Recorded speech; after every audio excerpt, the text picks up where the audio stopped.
Hello. Bababa ako. Punta ako sa park.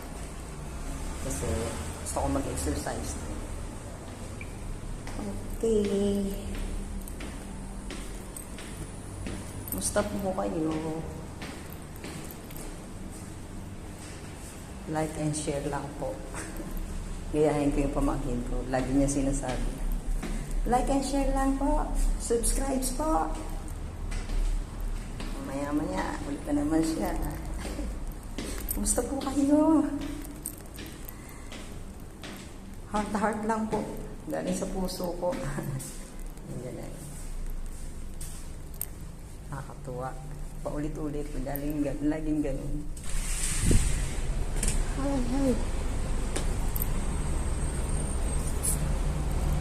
Tapos ako, nang lungga ako.